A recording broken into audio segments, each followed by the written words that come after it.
자, 미국 증시의 분위기를 생생하게 전해드리겠습니다. 이항영의 월가이드, 오늘도 MTN 이항영 전문위원 함께하겠습니다. 어서 오세요. 네, 안녕하세요. 네, 안녕하세요. 자, 먼저 미국 증시부터 한번 보자면 일단 3대 지수는 하락하긴 했는데 특별한 악재가 있었던 것 같지는 않더라고요. 조금씩 흘러내리는 네. 그 정도 라고 이해하시면 되겠습니다. 4, 5일째 계속해서 흘러내리는 모습이 되겠습니다. 나스는 어저께 조금 더 올라가는 약간 강보합 그 정도였는데 네네. 나스닥 오늘 또 0.25% 하락했습니다. 장중 내내 플러스 마이너스 혼조권이었는데 결국 막판은 조금 하락하면서 일단 마감했습니다.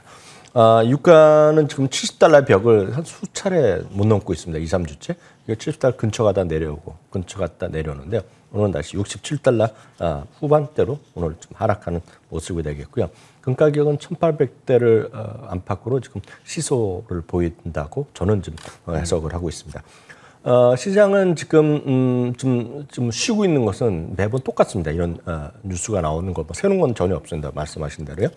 델타 변이에 대한 우려가 분명히 있습니다. 한쪽에서는 분명히 확진자 수가 7일 이동평균을 감소한다고 어저께 보여드렸지만 그래도 늘어나는 지역이 분명히 있고요. 그리고 10대, 12세부터 18세는 이제 아직 접종률이 좀 낮거든요. 상대적으로 그 위보다는. 그런데 보니 이 친구들이 지금 입원 환자 수는 또 최고 수준입니다. 치명률이 떨어진다고 하더라도 이런 것들에 대한 우려가 분명히 있겠고요. 21일, 22일 날 FOMC에서 뭔가 발표가 있을 것이라는 시간 분명히 있거든요. 그런 것 때문에 우려감. 그리고 세 번째는 9월 증시가 전통적으로 좋지 않았다는 것에 대한 학습 효과가 분명히 있는 거죠. 이런 부분들이 시장을 좀 경계 매물 그리고 일부 차익 매물 좀 쉬는 그런 것들. 그리고 또 많이 올라갔던 것들은 쉬어야 되는 거 아니냐. 그래서 대표적인 것이 오늘 특별한 악재라기보다는 올해도 제일 많이 꾸준히 올라가는 것이 부동산이고요. 어제도 말씀드렸다시피 주요 IB들에서 올해 비중을 올해 마지막까지도 비중을 늘릴 섹터의 상당 부분은 IT랑 금융주가 들어있는 반면에 부동산은 조금 줄여야 된다는 얘기를 하고 있거든요. 특별한 악재라보다는 많이 오른 거에 대한 차익 실현 이런 관점이거든요. 오늘 좀 부동산이 좀 내려가는 모습이었습니다. 우리말로 흔히 얘기하는 순환매 정도로 이해하면은 되겠네요. 네, 맞습니다. 그러니까 올라간 거로 보면 올해 제일 먼저 올라갔던 것이 에너지가 제일 먼저 올라갔다 쉬었죠. 물론 여전히 딴 지수보다 많이 올라가 있습니다. 그다음에 금융주가 올라갔고 그다음은 이제 바로 말씀드렸던 유틸리티라든가 바로 이 리츠가 좀 많이 올라가 있기 때문에 그런 거에 대한 차익 실현점이 분명히 있다라고 보셔야 되겠고요. 어제 제가 모건 스탠리가 시장 전체적인 것도 부정적으로 좀 얘기했지만 비중을 축소하겠지만 그 중에서 이제 굳이 암젠이라든가 그 존슨앤존슨을 투자액을 내렸다고 말씀드렸잖아요. 이틀째 그런 영향을 좀 받았습니다. 이 세 개는 모두 다우 30에 구성되어 있는 주식인데요. 존슨앤존슨가 2% 이상, 2.2% 내렸을 겁니다. 머크도 2.04% 내려갔고요. 암젠 같은 경우에도 지금 연중 최저 수준까지 그런 떨어지는 모습. 말씀드렸다시피 이 세 개는 모두 다우에 구성되어 있고요. 상대적으로 다우에 구성되어 있는 것 중에 몇 개 보여드리면 나이키 같은 경우는 또 다른 반등을 하면서 또 고점이 또 멀지 않았습니다. 애플은 지금 하여튼 계속 고공행진하고 있고 어제 좀 약간 쉬었다가 오늘 또 약간 반등하는 모습 0.7% 정도 플러스 마이너스 움직임이 좀 있었고요. 마이크로소프트는 거의 2주일째 지금 쉬고 있습니다. 마이크로소프트 오늘 1%가 떨어졌습니다. 오늘 경제 지표에서는 여러 가지가 있겠으나 관심을 가지는 것은 매주 한 번씩 발표되는 거죠. 신규 실업 청구 건수가 발표됐는데요. 팬데믹 이후 다시 한번 최저 기록. 최근 5번 중에 4번을 최저 기록을 세웠었는데요. 31만 건이 나와서 빠르면 이제 얼마 안 있어서 20만 건대로 내려가지 않겠느냐를 기대감이 있습니다. 월가의 전망은 33만 5천 건이었는데 31만 건으로 나왔고요. 고용 시장은 9월 달은 8월보다 상당히 좋게 나올 수밖에 없을 겁니다. 왜냐하면 소위 베니핏이라고 그래서요. 그러니까 실업급여를 포함한 플러스 알파를 각 주별로 시별로 많이 준 게 있는데요. 그것들이 이제 많이 회수되고 있거든요. 그래서 스탑됐고 특히 이제 학생들이 이제 계약 시즌을 위해서 이번에 전면적으로 전부 다 등교를 하다 보니 그러니까 애들을 케어해야 되는 그러니까 좀 돌봐야 되는 엄마가 됐건 아빠가 됐건 이런 좀 마음 편하게 일단은 출근을 하는 사람들이 있기 때문에 이제 일자리 찾는 분위기죠. 거기다가 이제 월세 세입자에 대한 소위 내보내는 거 세금 유예 조치. 이게 35만 명이 지금 나가게 되겠습니다. 연말까지. 그러니까 이런 것들이 전반적으로 지금 일자리를 찾는 그런 수요 이런 것들이 늘어나기 때문에 고용시장은 좋아질 가능성이 크다라고 지금 이해하시면 되겠습니다. 알겠습니다. 자, 이제 미국 증시가 사상 최고가 행진을 계속 거듭하다가 좀 며칠째 흘러내리니까 이게 무슨 현상이지? 라는 궁금증이 있거든요. 그래서 미국 증시에 대한 월가 평가를 좀 정리해 주시면 어떨까요? 네. 그러니까 그게 시장은 분명히 있다고 말씀드렸습니다. 좋다는 곳은 4,850까지 올린 웰스파고도 있다고 말씀드렸고요. 반면에 여전히 3,800, 3,900을 얘기하는 아래로 얘기하는 사람도 몇 명 있는데요. 어떤 뱅크 오브 아메리카도 약간 나름 좀 보수적으로 보는 쪽 중에 하나인데요. 9월 20일 날과 20일 날 FOMC에서 테이퍼링의 공식 언급할 가능성이 크다라고 얘기하고 있습니다. 다시 말씀드린 이번 FOMC가 9월에 있고 10월에 없기 때문에 그 다음은 11월 초에 있습니다. 네. 그다음에 이번에 언급이 될 가능성이 크다라는 것에 뭐 혹시 안 되면 좋겠지만 가능성이 있다는 것을 아마 받아들이시는 게 맞을 거라고 좀 보고 있습니다. 좀 보수적인 게 맞죠. 그리고 이런 것들이 되면 결과적으로 보면 주가 뭐 올라가고 떨어지는 건 상관없이 주식시장에서 분명히 부담스러운 요인은 사실이라고 보셔야 되겠죠. 그렇죠. 목표 주가는 4,600을 재확인했지만 여전히 시장은 여전히 좀 뭐랄까요. 어제 모건스탠은 비슷한 표현을 쓰고 있는데 약간의 변동성은 있을 것이다 얘기를 하고 있고요. 무리한 매매 이렇게 자제하라는 그러니까 일관적으로 똑같은 얘기를 하고 있습니다. 마침 이제 뱅크 오브 아메리카 자산운용에서 고객 기준으로 봤을 때 그들의 고객 기준으로 봤을 때 개인들이 도대체 얼마나 많은 주식을 갖고 있냐는 것인데요. 지금 이 보시면 그 개인 고객입니다. 이건 기관 투자가 아니라 프라이빗 클라이언트인데요. 개인 고객들 봤을 때 보면 전체 자기네 관리 운영 자산의 65.2%가 주식에 들어가 있다는 겁니다. 이건 2000년대 이후에 최고 수준으로 들어가 있거든요. 그러니까 이게 많이 들어가 있다는 것이 나쁘다 틀리다는 것이 아니라 많은 사람들이 이렇게 많이 산 것은 물론 채권도 있고 현금성 자산도 있겠죠. 그렇지만 이거를 표현하는 것은 이미 많이 사 있다. 물론 이거는 이제 관리를 받는 고객이기 때문에 그 외에도 많이 있겠으나 많이 산 거는 사실이기 때문에 지금 이 상태에서 늘 말씀드리지만 더 무리해서 갑자기 더 사고 이런 거. 그래서 뭐 2배짜리, 3배짜리 하고 그 위스퍼스트 하기 진짜 위험하거든요. 지금 이럴 때. 네네. 위스퍼스트 하기라는 거는 당신만 알고 있어. 내가 좋은 정보를 알고 있다. 이런 것들 있지 않습니까? 옆에서 친구가 말해주는 그런 주식. 네, 친구일 수도 있고 뭐 사이트일 수도 있고 그렇죠. 이건 미국에도 있습니다. 그런 것들이. 그러니까 그런 것들이고 뭐 이런 것들 조금만 찾아보시면 앞으로 10년 동안 뭐 15배 올라갈 주식, 3년 동안 100% 무조건 이런 것들이 많이 있거든요. 그리고 내가 하는데 무슨 이런 종목 된다 이런 것들을 좀 안 된다는 것이 아니라 그런 것들이 약간 유예돼야 될 그런 시기의 어떤 특성 분명 있다라고 보셔야 되겠고요. 물론 이제 S&P 500이 사상 최고가를 지금 지난주까지 해서 54번을 했습니다. 그래서 상당히 많이 올라갔고 1995년에 77번을 넘을 가능성이 분명히 있겠으나 여전히 말씀드리지만 시장은 무리해서는 지금 무리하는 것보다는 좀 진중하게 보자. 말씀드리겠습니다. 알겠습니다. 자, 시장 전반적인 좀 느낌을 설명을 해주셨고요. 이 외에도 이제 시장 전체가 부진하다 보니까 그 안에서 개별 이슈에 따라서 주가 등락이 굉장히 컸던 종목들이 있거든요. 특징주들을 한번 짚어주시면 어떨까요? 네, 모건스탠에서 어제도 말해갖고 오늘 이틀째 떨어지면 잠시 전에 말씀드렸는데 쉽게 얘기하면 이제 전통적인 제약사들이죠. 그런 것보다는 지금 아시다시피 또 뭔가 새로운 게임 체인저라고 얘기했던 그러니까 모더나 같은 것들이 어쩌면 시장의 중심에 있는 거죠. 그러니까 우리나라도 10월부터인가요? 11월부터 이제 우리나라도 부스터샷 얘기하고 있고.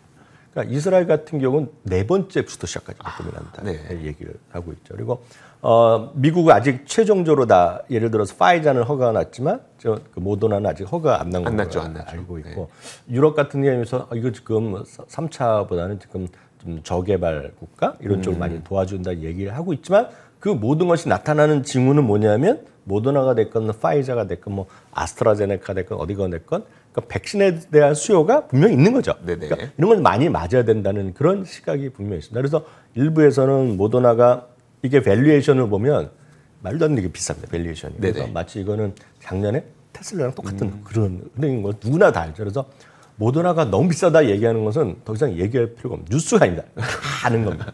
그렇지만 이런 걸 하는 사람들은 이게 게임 체인저다라는 얘기를 하는 거죠. 그래서 많이 검색하면 모더나가 뭐 제2의 테슬라다 뭐 이런 걸 많이 들으실 겁니다. 마치 펠라트는 아까 얘기하던데 펠라튼이 제2의 애플이다 얘기하는 건 똑같은 그런 얘기거든요. 그러니까 다만 이제 모더나 같은 경우에도 흥미로운 것은 오늘 발표를 한 거죠.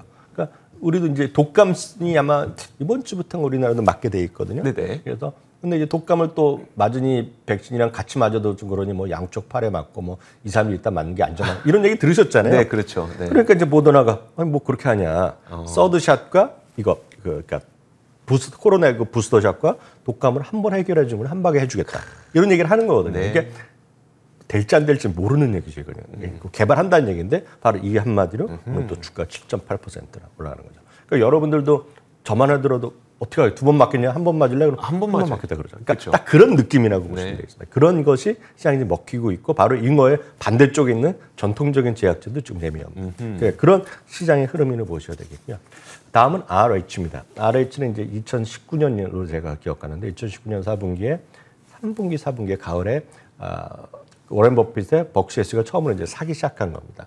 RH라고 하면 쉽게 해서 물론 오프라인도 하고 온라인도 네네. 하고 있지만 고급 가구점입니다. 네. 그러니까 많은 분들이 고급 가구 이걸 누가 저게 지금 요즘 시절에도 안 맞는다로 얘기하고 있지만 제 생각이 딱 그랬죠. 네, 딱 그렇지만 많은 사람이 사고 있는 거죠. 그래서 이게 전통 전형적인 제가 봤을 때는 미국의 시각이거든요. 미국. 왜냐하면 이게 미국의 이제 콘도라고 해서 우리 미국에서는 이제 우리나라의 아파트를 미국에서는 콘도미니엄이라고 해요. 그러니까 규모가 작은데 주택이라고 하는 것들이 있으면 네. 일단 가구가 많이 들어간대요. 집 가구에 보면 우리가 보면 소파나 이런 것들 응접 세트가 하나씩 집에 들어가잖아요. 하나 정도가 다죠. 네. 기본적으로 주택은 미국의 주택이랑 웬만한 주택이 2개 이상이 들어요. 그러니까 그런 요인이 있다는 거죠. 그리고 하다 보면 고가구나 고급스러운 걸 가는 건데 제가 봤을 때 그게 시장 딱 맞물렸던 겁니다. 그런 것들. 그런 것들이 나오면서 조금씩 우리도 더 샀습니다. 이거요. 네. 그러다 보니 RH 같은 경우는 오늘 또 주가가 깜짝 실적이 나왔습니다. 이거는 깜짝이보다는 슈퍼 깜짝 실적이 나왔습니다. 주당 6.5달러가 예상됐는데 무려 8.5달러가 나면서 올라갔고요. 코스트 같은 경우는 이제 제가 개념이 없는 주시라고 말씀드렸는데 또 이게 많건 적건 계속 올라가고 있습니다. 목표 주가는 평균이 지금 440달러까지 나오고 있고요. 최고는 525달러까지 나오고 있는데요. 어찌됐건 모건 스탠리는 오늘 발표된 걸 보면 424에서 500달러를 올려놨고요. 지난주에는 제퍼리스는 500에서 525, 그래서 월가 최고를 주고 있고요. 오펜하이머는 480에서 500까지 올려놓는 것이 정말 시장에서의 어떤 이렇게 지금 강한 시장에 대한 월가의 반응이다라고 이해하시면 되겠습니다. 자, 이 코스트코도 그렇고요. 사실 우리 이항영 위원이 참 저희 방송을 통해서 자주 몇 차례 언급해 주셨던, 몇 년 동안 몇 차례 언급해 주셨던 종목이 코스트코뿐만이 아니에요. 거기에 포함된 게 이제 뭐 치폴레라든지 아니면 룰루레몬 이런 기업들도 포함이 되는데 이 기업들도 지금 사상 최고치를 좀 경신하고 있죠. 그러니까 이제 치폴레는 사실 이제 인지조화가 잘 안 되죠. 왜냐면 한국에는 좀 안 들어와 있습니다. 브랜드 자체가. 전 못 먹어봤어요. 네, 그래서 제가 무작정 따라하게 몇 번 소개해드렸는데 제가 그래서 그 네이버나 이럴 때 검색해 보시면 제가 깜짝 놀랄 거를 하나 본 적이 있습니다. 이게 몇 명 안 돼 갖고 당연히 채택을 안 됐죠. 네. 청와대 쓰는 거 있지 않습니까? 맞아요. 뭐 하는 거. 청원대. 청원이요? 네, 청와대 청원이요. 네. 거기에 치폴레 좀 들어와 주세요 한 거라는 제가 보기에 농담 같은 거가 네이버 검색하면 그게 딱 나옵니다. 있었어요. 예, 그래서 물론 안 됐죠. 몇백 명 하다 말았는데요. 하여튼 오늘 0.2%가 올라갔습니다. 코엔증권에서 목표 주가를 2,080에서 2,250으로 올려놨는데요. 월가 최고 목표 주가를 제시했습니다. 그럼 도대체 이게 왜 그러냐 하면 이제 건강식이라는 그런 일반적인 시각이 있습니다. 분명히. 네네. 또는 이제 분명히 이건 미국 사람이 만들었습니다. 그러니까 멕시칸 음식이지만 그 사람 만드는 투자자의 한 사람은 미국 사람입니다, 분명히. 네네. 제가 알기에는 완전 코케이전으로 알고 있는데요. 하여튼 만들었는데 이 회사가 왜 이렇게 하느냐는 것은 제가 봤을 때는 미국의 현재요. 퍼스트 랭귀지, 모국어로 제일 많이 쓰는 사람이 영어인데 네. 2029년이가 되면 그게 스페니쉬로 바뀝니다, 지금요. 아, 그래요? 그 정도로 지금 스페니쉬를 쓰는 사람들이, 그러니까 에스파뇰, 그러니까 그 중남미 계열이 많아진 겁니다, 미국인 게. 그거에도 맞았다고 보고 있고, 이제 건강식에 대한 것들. 그리고 우리나라도 보면 각종 먹자 음식 많이 있지 않습니까? 미국도 마찬가지예요. 그래서 넷플릭스에 보면 타코나 이런 거 보면 엄청납니다. 마치 우리나라가 뭐 많은 거 그런 거 있지 않습니까? 똑같습니다, 미국도. 미국 남미도. 똑같은데 거기에 보면 IT와 어떤 기술과 메뉴 이런 것들이 혁신이 이루어지면서 매장 내 식사면 식사, 테이크아웃이면 테이크아웃, 온라인 주문 이런 모든 분야에서 시장을 선도하고 있다는 극찬을 받았다라고 보셔야 되겠고요. 다음 문제 룰루레몬입니다. 어저께 이제 시간에서 나온 소식을 제가 어저께 제가 재택했는데요. 전해드렸는데요. 오늘 이제 결국 이제 장중 최고가보다 내렸지만 10.5%가 나오면서 바로 이제 사상 최고가로 직행을 했는데요. 이제 룰루레몬 이런 것들을 포함해서 앞서 치폴레 이런 것들은 이게 늘 말씀드리지만 이제 주식만 갖고 실적만 갖고 해석이 안 되거든요. 우리나라도 가끔 보면 뭐 삼성전자가 전 세계 브랜드 가치의 몇이가 이런 얘기 보시잖아요. 그래서 마케팅이나 이런 걸 연구하는 기관들이 여러 가지 관점으로 이런 브랜드 가치를 발표하는데요. 네. 지난주에요. 칸타 브랜드라는 곳에서 글로벌 브랜드 가치를 또 하나 조사해서 발표를 했습니다. 이게 상당히 흥미로운데 이거는 2020년부터 2021년 이번 2분 상반기까지 해서 네네. 브랜드 가치가 제일 많이 올라간 걸 탑 10을 조사했습니다. 10개 중에 4개가 이제 미국입니다. 네. 미국 기업이게 됐겠고 하나가 일본입니다. 하나가 일본이 하나가 이제 우리나라에서 이제 약간 많이 퇴출되는 수준이면 유니클로가 여기 들어갑니다. 유니클로가 5위, 6위 정도에 들어가 있을 겁니다. 그러니까 근데 나머지 4개가 이제 중국이죠. 네네. 근데 재미나는 거가 1위는 이제 여러분들 다들 생각하시는 테슬라입니다. 여기에는 브랜드 가치랑 시가총액 이런 것도 있더라지만 매출이라든가 선호도 이런 게 다 같이 들어가는 네네. 겁니다. 2위가 틱톡이 되겠고 나머지는 이제 많이 들어오던 중국의 이제 배달의 매입이라든가 온라인 커머스 이런 건데 우리가 중요한 게 아닌 게 되겠고요. 다음에 이제 6위가 이제 인스타그램이 들어갑니다. 네. 인스타그램은 아시다시피 페이스북이잖아요. 네. 인스타그램은 이제 브랜드 가치가 100%가 늘어났다 합니다. 1년 동안. 그러니까 그만큼 수많은 사람이 인스타를 지금 쓰고 있다는 것이 현실이 되겠고요. 다음이 파리가 잠시 전에 말씀드렸던 룰루레몬입니다. 룰루레몬이 85%의 브랜드 가치가 높아졌고요. 치폴레도 82%가 높아졌거든요. 그래서 저희가 이제 기회가 있을 때마다 다양한 브랜드나 어떤 세대별 선호도를 말씀드리잖아요. 네네. 그런 것들이 시장에 좀 전형적으로 반영되는 부분이다라고 이해하시면 되겠습니다. 알겠습니다. 자, 이렇게 지난밤 사이에 있었던 여러 가지 그 기업들의 이야기들 정리해봤고요. 자, 이제 앞으로를 좀 바라봐야 될 텐데 크레딧 스위스 증권에서 9월에 주목할 만한 주식을 발표했어요. 이런 것도 혹하잖아요. 어떤 주식이었을까요? 네, 맞습니다. 이게 그 어떤 특별한 뭐 단기적인 이런 것을 보는 것이 아니라 네네. 크레딧 스위스를 준비한 건 한 10개 정도 되는데 네. 우리가 익숙한 것도 있고 저도 모르는 것이 한 2개 있습니다. 다만 이제 필수 소비재나 헬스케어나 기술, 통신주 섹터에서 투자 종목을 선별했는데요. 이건 각각의 애널리스트, 섹터별 애널리스트들이 6개월, 10개월에 탑픽을 딱 제시했고 포인트를 제시하고 있는데요. 여러분들이 지금 관심 갖고 볼 만한 주식들을 몇 개만 말씀드리면 스퀘어가 들어갑니다. 이거는 이 스퀘어에 대해서는 이 애널리스트는 장기면 장기, 단기면 단기에 대한 자기가 확신이 있다는 얘기를 하고 있고요. 목표 주가를 $300까지 제시하고 있습니다. 다음은 이제 오틀리입니다. 이제 오틀리는 오트밀에서 오트인데요. 네네. 오트밀로 해갖고 많은 연세가 있으신 분들 이제 귀리라고 그렇죠. 표현하죠. 귀리죠. 건강식으로 해서 그런 다양한 요리 있는데 이걸 갖고 우유를 만든 것이 오트밀입니다. 그러니까 오트 밀크죠. 정확히 보면. 그렇죠. 귀리를 만들면 우유인데 이게 또 맛있어요. 저는 좀 먹어봤는데. 저도요. 네. 이게 보면 우리나라도 이제 많이 하고 주문하면 이마트나 뭐 11번가 특히 요즘 11번가가 아마존이랑 같이 하잖아요. 네네. 아마존에서 바로 배송이 올 건데 지금 얘기해요. 근데 이런 것들이 스웨덴에서 회사인데 처음에 신규 상장할 때 이게 $17에 상장됐어요. 네. 그래서 한때 관심 있다가 이게 뭐 돈 되겠냐고 쑥 떨어진 겁니다 지금. 그러니까 그래서 IPO 가입보다 좀 떨어져 있습니다. 네네. 그래서 자기네가 보니 이건 좀 말도 안 된다. 대체 우유 시장의 성장 잠재력이 매우 크다라고 이 애널리스트가 얘기하고 있는 거죠. 그래서 목표 주가를 $30까지 제시하고 있다는 것도 참고하시면 되겠고요. 네. 다른 주식이 있지만 그중에 하나 또 하나가 아마존입니다.